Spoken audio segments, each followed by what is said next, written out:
नमस्कार, जय जोहार। क्या आप भी गवर्नमेंट एग्जाम्स की तैयारी करना चाहते हैं? क्या आप भी मेमोरी टेक्निक्स और ट्रिक्स के जरिए बहुत ही कम समय में स्मार्ट स्टडी करना चाहते हैं? क्या आप चाहते हैं कि सीजी व्यापम टॉपर आपको पढ़ाए? तो डाउनलोड करिए योगेंद्र साहू क्लासेस ऐप। यहाँ 10 से अधिक गवर्नमेंट एग्जाम्स क्रैक करने वाले और सीजी व्यापम टॉप करने वाले योगेंद्र सर CGPSC और सीजी व्यापम के अंतर्गत होने वाले सभी एग्जाम्स की तैयारी कराएं। तो डाउनलोड करिए Yogendra Sahu classes app to be the best, learn from the best.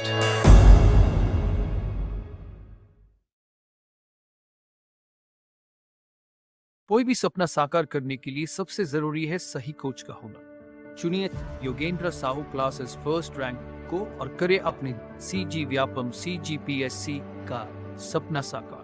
Download the app now. Hello दोस्तों, आज की क्लास में हम 5 तरह के रिट्स को काफी डिटेल में समझेंगे एग्जाम्पल के थ्रू।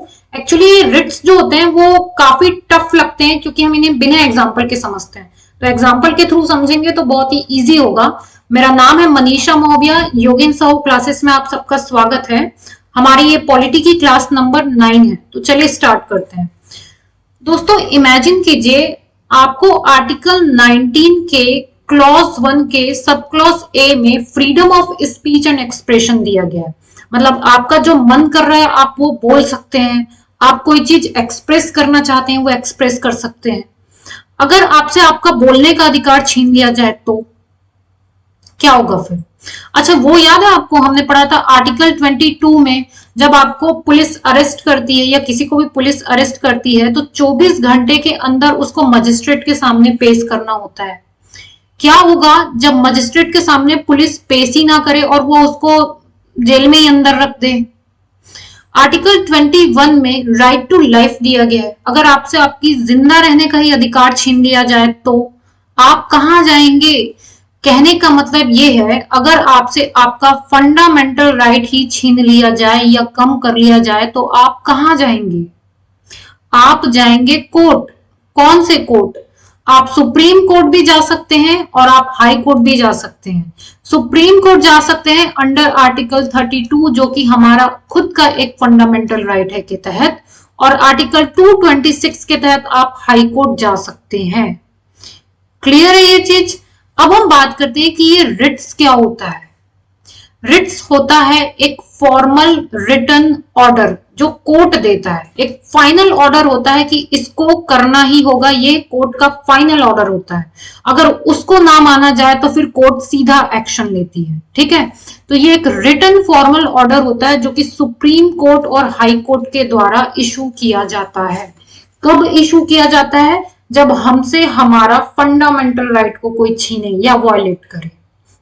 क्लियर है? मतलब रिट इशू करने का पावर सुप्रीम कोर्ट भी रखती है और हाई कोर्ट भी रखती है। तो क्या दोनों का रिट इशू करने का पावर एग्जैक्टली सेम है? देखते हैं कि अंतर क्या है। ठीक है, देखिए सुप्रीम कोर्ट में जो हमें पावर दिया गया है कि हम सुप्रीम कोर्ट जा सकते हैं हमारे फंडामेंटल राइट के वायलेशन का, ये आपको आर्टिकल 32 में मिलेगा, और हाई कोर्ट का आर्टिकल 226 ये हम देख चुके हैं। देखिए फंडामेंटल राइट जो है पार्ट 3 आर्टिकल 12 से आर्टिकल 35 तक है और आर्टिकल 32 इसी में आ रहा है। मतलब ये आर्टिकल 32 अपने आप में ही एक फंडामेंटल राइट है। अब ये तो पार्ट 3 में नहीं आ रहा है तो ये फंडामेंटल राइट नहीं है। आर्टिकल 226 ये क्या है? एक नॉर्मल लीगल राइट होता है जिसके तहत हम हाई कोर्ट में पिटीशन फाइल कर सकते हैं जब हमसे हमारा फंडामेंटल राइट को छीना जाए। अब देखिए सुप्रीम कोर्ट का ज्यूरिसडिक्शन कहां तक होता है?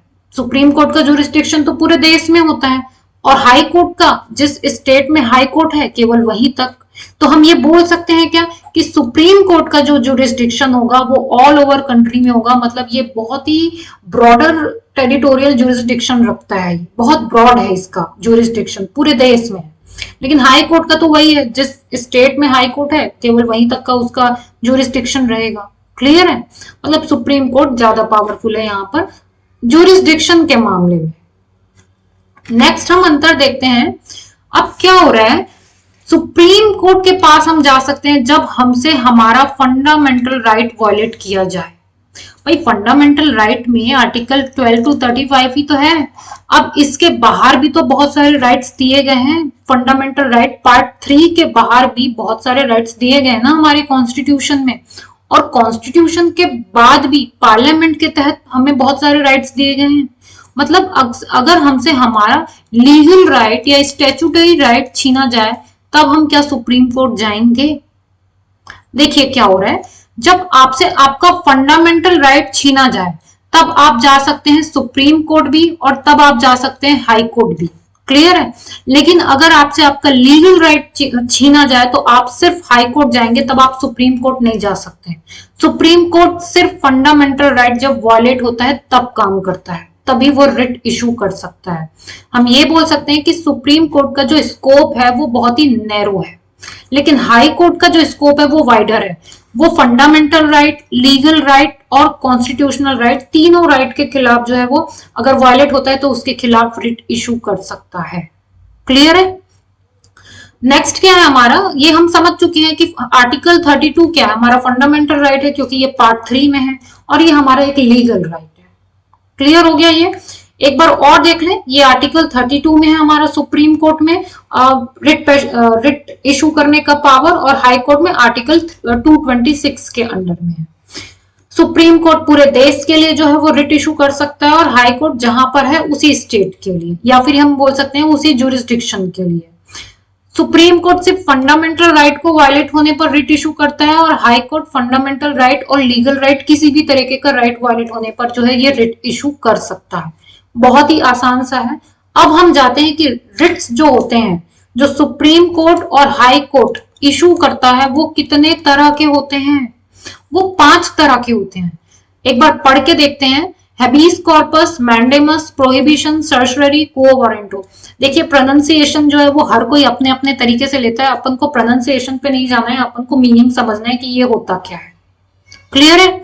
अब देखिए ये सारे वर्ड आपको देख के लग रहे होंगे कि ये इंग्लिश के तो नहीं है, तो ये इंग्लिश के नहीं है, हम फैमिलियर नहीं है इन वर्ड्स के साथ, क्योंकि ये एक्चुअली में है लैटिन टर्म, ये लैटिन वर्ड्स हैं ये। क्लियर? एक एक करके देखते हैं ये क्या होता है। हैबीस कॉर्पस, एग्जाम्पल से समझते हैं। क्या हुआ कि किसी इंसान को, किसी इंडिविजुअल को पुलिस ने इस ए को अरेस्ट कर लिया। अब आर्टिकल 22 के अंडर इसको 24 घंटे के अंदर में मजिस्ट्रेट के सामने पेश करना था। पुलिस ने नहीं किया, 1 दिन 2 दिन 3 दिन मजिस्ट्रेट के सामने पेश नहीं कर रहा है वो। तो अब ये जो पुलिस है ना, ये इलीगली तरीके से इसको डिटेन करके रखा है ए को। तो अब हम जो है रिट पिटीशन फाइल कर सकते हैं। कहां पर? सुप्रीम कोर्ट में और हाई कोर्ट में। और इसका मतलब क्या है? To have the body. भैया बॉडी को पेश करो, लाओ। कहां पर छुपा के रखा है? अच्छा एक बात बताइए, ये ए नाम का व्यक्ति है ना, ये ए नाम का व्यक्ति है, इसको 24 घंटे के अंदर मजिस्ट्रेट के सामने पेश करना था, नहीं किया। अब ये आदमी तो जेल में बैठा है, तो कौन इसके लिए रिट पिटीशन फाइल करेगा, हैबीस कॉर्पस फाइल करेगा? कौन करेगा? कोई भी कर सकता है। हो सकता है इसका माँ बाप, रिश्तेदार, पड़ोसी, या फिर कोई भी। अगर आपको भी पता चलता है और आपको लगता है ना कि पुलिस ने इसको इलीगली तरीके से डिटेन करके रखा है, तो भी आप हाई कोर्ट और सुप्रीम कोर्ट जाके हैबीस कॉर्पस का रिट पिटीशन फाइल कर सकते हैं। क्लियर है ये चीज? मतलब क्या है? The court order the concern person और authority who has detained another person to produce the body. Body को प्रोड्यूस कीजिए ऑफ द डिटेन्ड पर्सन और प्रिजनर्स बिफोर द कोर्ट। अब अगर कोर्ट को लगता है कि हाँ भाई सही बात है, इसको इलीगली तरीके से डिटेन करके रखा है, तो पुलिस कोर्ट जो है इमीडिएटली जो है रिट इशू करता है कि इसको छोड़ दिया जाए। क्लियर है ये? अच्छा ठीक है, इसको तो किसी गवर्नमेंट बॉडी ने, पब्लिक बॉडी ने, मतलब पुलिस ने इसको डिटेन किया था।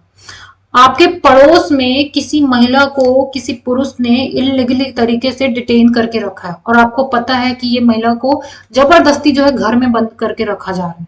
आप तब भी हाई कोर्ट और सुप्रीम कोर्ट में हैबीस कॉर्पस का रिट पिटीशन फाइल कर सकते हैं, क्योंकि ये पब्लिक बॉडी और प्राइवेट बॉडी दोनों के खिलाफ रिट पिटीशन फाइल करने का अथॉरिटी देता है।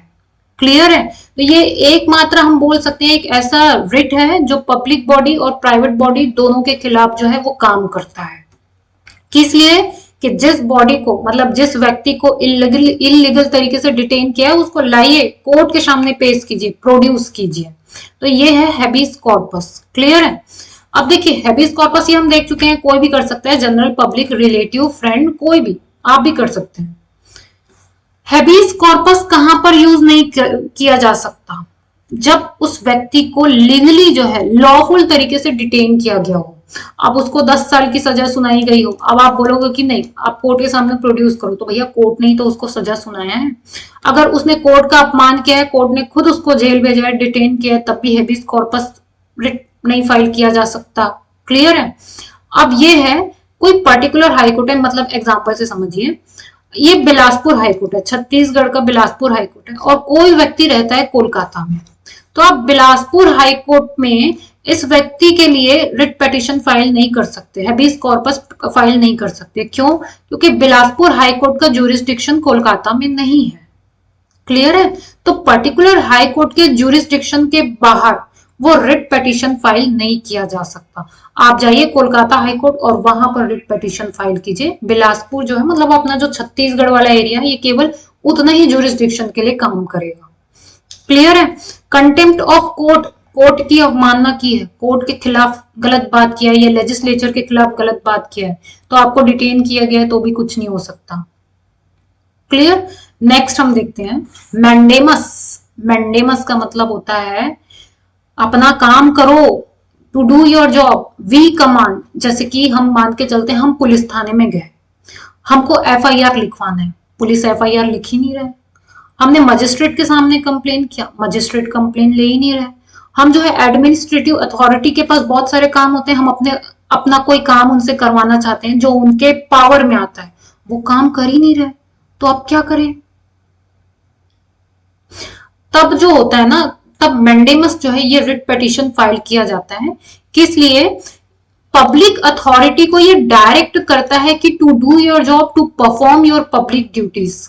क्लियर है? ये किसी के भी खिलाफ कोई पब्लिक अथॉरिटी है, पब्लिक बॉडी है, लोअर कोर्ट्स है, ट्रिब्यूनल्स है, गवर्नमेंट, कोई भी गवर्नमेंट पब्लिक बॉडी के खिलाफ जो है मैंडेमस रिट इशू कर सकता है सुप्रीम कोर्ट और हाई कोर्ट। क्लियर है? अब आप मान के चलिए आप किसी इंस्टीट्यूट में पढ़ाई करते हैं, वहां कोई टीचर पढ़ा रहा है, वो अपना काम ठीक से नहीं कर रहा है, वो क्लासेस नहीं ले रहा है, वो पढ़ा नहीं रहा है, तो आप क्या करोगे? आप क्या सुप्रीम कोर्ट जाओगे आर्टिकल 32 के अंडर, या हाई कोर्ट जाओगे आर्टिकल 226 के अंडर की देखो ये अपना काम ढंग से नहीं कर रहा है तो हमको मैंडेमस रिट पिटीशन फाइल करना है? नहीं हो सकता है ये। क्यों? क्योंकि ये सिर्फ कोर्ट जो है वो पब्लिक बॉडी, गवर्नमेंट बॉडी के खिलाफ ही ये रिट इशू होता है, प्राइवेट इंडिविजुअल के खिलाफ ये रिट इशू नहीं किया जा सकता। आप कंज्यूमर फोरम जा सकते हैं, ठीक है, लेकिन सुप्रीम कोर्ट और हाई कोर्ट नहीं जा सकते। अब देखते हैं यहाँ पर कि क्या क्या जो है वो कंडीशंस अप्लाई होता है। देखिए कोई भी गवर्नमेंट बॉडी या फिर पब्लिक बॉडी के खिलाफ ये रिट इशू किया जाता है सुप्रीम कोर्ट और हाई कोर्ट के द्वारा, लेकिन इसमें प्रेसिडेंट और गवर्नर नहीं आएंगे। जो स्टेट्स में गवर्नर होते हैं और हमारे इंडिया का जो प्रेसिडेंट है उनको नहीं बोला जा सकता वी कमांड और to do your job. Clear है? कोई भी individual, private company, private organisation के खिलाफ ये मैंडेमस जो है रिट पिटीशन फाइल नहीं किया जा सकता है, और साथ ही साथ CJI, chief justice of India के काम के खिलाफ भी मैंडेमस फाइल नहीं किया जा सकता। क्लियर है? मैंडेमस समझ में आ गया? कोई पब्लिक अथॉरिटी, गवर्नमेंट अथॉरिटी काम नहीं कर रही है, उनसे काम करवाना है, तब ये रिट इशू किया जाता है सुप्रीम कोर्ट और हाई कोर्ट के द्वारा। और किसके लिए नहीं किया जाता है ये एक्सेप्शंस भी हम यहाँ पर देख चुके हैं। नेक्स्ट हम देखते हैं प्रोहिबिशन। मैंडेमस का जस्ट उल्टा होता है प्रोहिबिशन। रुको, not to do your job, नहीं करना है आपको ये काम। क्यों नहीं करना है?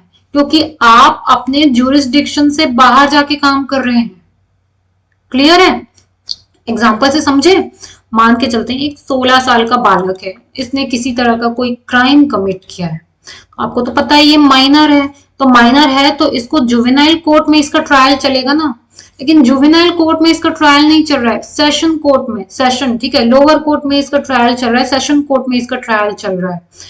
तब ये रिट जो है पिटीशन फाइल किया जाता है कि देखिए ये सेशन कोर्ट का ज्यूरिसडिक्शन नहीं है एक 16 साल के माइनर का ट्रायल करना, भैया ये तो जुवेनाइल कोर्ट का है। तब ये रिट इशू किया जाता है किसके लिए? हाई कोर्ट, हायर कोर्ट जो होता है, हायर कोर्ट मतलब जैसे कि सुप्रीम कोर्ट है, हाई कोर्ट है, ये लोअर कोर्ट जैसे सबऑर्डिनेट कोर्ट या क्वासी जुडिशियल कोर्ट जो होते हैं, बॉडीज होते हैं, उनके खिलाफ ये रिट इशू करता है। मतलब उच्च कोर्ट जो है वो निम्न court, higher court lower court के खिलाफ ये रिट इशू करता है कि आप अपने ज्यूरिसडिक्शन से बाहर जाकर काम मत कीजिए, ये आपका काम नहीं है। क्लियर है? किस किस चीज के लिए? सुप्रीम कोर्ट और हाई कोर्ट जो है वो lower court, quasi judicial bodies, tribunals, इन सब के अगेंस्ट ये प्रोहिबिशन का रिट इशू करता है कि आप अपने लिमिट में रहकर काम कीजिए, अपने लिमिट से बाहर काम मत कीजिए, और साथ ही साथ ये भी देखता है कि वो लीगली काम कर रहे हैं या नहीं।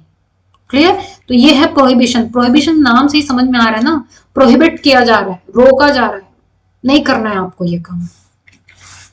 नेक्स्ट हम देखते हैं सर्चररी। अब इसको आपको जो बोलना है बोलो, सर्चररी जो बोलना है, मैं सर्चररी बोलती हूँ, और मतलब है यह अपन को कंसेप्ट समझना है।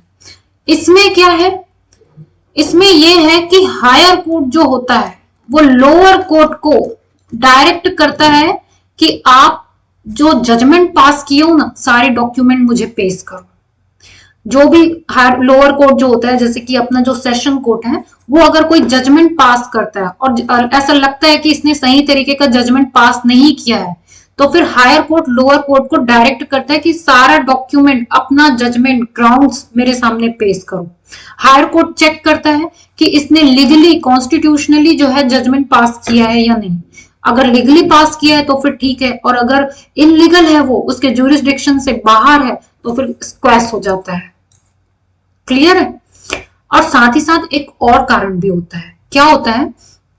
लोअर कोर्ट है, उसके पास बहुत सारे केस पेंडिंग हो गए, या लोअर कोर्ट के पास कोई ऐसा केस आया है जिसको वो सॉल्व नहीं कर पा रहा है, तब हायर कोर्ट जो है लोअर कोर्ट को डायरेक्ट कर सकता है कि ये जो पेंडिंग केस है ना, आप मुझे ट्रांसफर कर दो, हम हैंडल करेंगे। क्लियर है? कोई भी पेंडिंग केस जो है उसको ट्रांसफर करने के लिए डायरेक्ट करता है हायर कोर्ट लोअर कोर्ट को, कि अब इस केस को जो पेंडिंग है, आपसे सॉल्व नहीं हो रहा है, उसको हम सॉल्व करेंगे। मतलब दो कारण हो गए इसके, पहला एक पेंडिंग केस है, और दूसरा कि वो कोर्ट जो है, लोअर कोर्ट जो है, वो अपने ज्यूरिसडिक्शन से बाहर काम तो नहीं कर रहा है, तो उसके दोनों के खिलाफ जो है वो डॉक्यूमेंटेशन मांग सकता है। क्लियर है ये? नेक्स्ट हम देखते हैं इसमें, अच्छा ये एक और चीज देख लेते हैं कि कब कब सर्चरी, इसका ग्राउंड क्या है। सिंपल है, जब भी कोई कोर्ट जो है अपने ज्यूरिसडिक्शन के बिना काम कर रहा है, या अपने ज्यूरिसडिक्शन से एकदम बाहर जाके काम कर रहा है, या इलीगल अनकॉन्स्टिट्यूशनल काम कर रहा है, तो फिर हायर कोर्ट लोअर कोर्ट के खिलाफ जो है ये रिट इशू करता है। ये हो चुका है। नेक्स्ट हम देखते हैं को वारंटो। को वारंटो में क्या होता है, ये सबसे इंपॉर्टेंट है ये, और काफी इंटरेस्टिंग भी है। मान लेते हैं कि कोई एक आईएएस ऑफिसर है। अब आपको पता चलता है कि ये जो आईएएस ऑफिसर है ना, इसने बिना कोई एग्जाम दिए या बिना कोई लेटरल एंट्री के आईएएस ऑफिसर बन चुका है। क्लियर? या कोई पोस्ट है जिसमें रिटायरमेंट की एज 62 है, वो व्यक्ति 65 का हो चुका है, लेकिन अभी तक वो वहीं पर बैठा हुआ है। तो अगर कोई पब्लिक अथॉरिटी इलीगल तरीके से, अनकॉन्स्टिट्यूशनली उस पब्लिक ऑफिस को होल्ड करके रखे, तब उसके खिलाफ जो है कोर्ट को वारंटो का रिट इशू करता है। क्लियर? देख लेते हैं। The court issue the writ of quo warranto to the public official asking them to show by what authority they hold the public office, कि भैया आपके पास कौन सी ऐसी अथॉरिटी है, कौन सी ऐसी एलिजिबिलिटी है कि आपने बिना एग्जाम दिए आईएएस के पोस्ट पर बैठे हो। जब 62 रिटायरमेंट की एज है और आप 65 तक बैठे हो, तो आपके पास ऐसी कौन सी अथॉरिटी है। क्लियर? तो ये होता है को वारंटो। को वारंटो के बारे में हम देख लेते हैं और कौन कौन सी कंडीशंस होती है when the public office is assumed wrongfully by a individual. Simple है, कोई भी इंडिविजुअल, ये अच्छा ये इंडिविजुअल जो है ना, ये पब्लिक बॉडी की बात कर रही है, गवर्नमेंट बॉडी की बात कर रही है, प्राइवेट बॉडी की बात नहीं किया जा रहा है। और सेम ये जो सर्चररी था ना, कि जो कोर्ट को कहता है कि लाइए अपना जजमेंट के लिए डॉक्यूमेंट पेश कीजिए, ये भी जो है वो कोर्ट के लिए ही होता है, मतलब हायर कोर्ट लोअर कोर्ट के लिए ही होता है, ये इंडिविजुअल कंपनी या प्राइवेट अथॉरिटी के लिए नहीं होता। सेम वैसी को वारंटो भी जो है अपना पब्लिक बॉडी के लिए, पब्लिक ऑफिशियल्स के लिए है, प्राइवेट ऑफिशियल्स के लिए नहीं है। एक हमारा जो सबसे हैबीज कॉर्पस जो था, केवल वही जो है वो प्राइवेट इंडिविजुअल के लिए भी जो है कोर्ट इशू करता है, बाकी तो पब्लिक ऑफिशियल्स के लिए ही है। तो इस तरीके से हमारे जो है 5 रिट्स क्लियर हो गए हैं। अगर कोई डाउट होगा तो आप कमेंट में पूछिए, और आपको अगर वीडियो पसंद आया तो लाइक कीजिए। आप योगिन साहू क्लासेस को डाउनलोड कर सकते हैं प्ले स्टोर से, जहां पर आपको सीजीपीएससी और सीजी व्यापम से रिलेटेड कोर्स की जानकारी मिल जाएगी। वीडियो देखने के लिए धन्यवाद।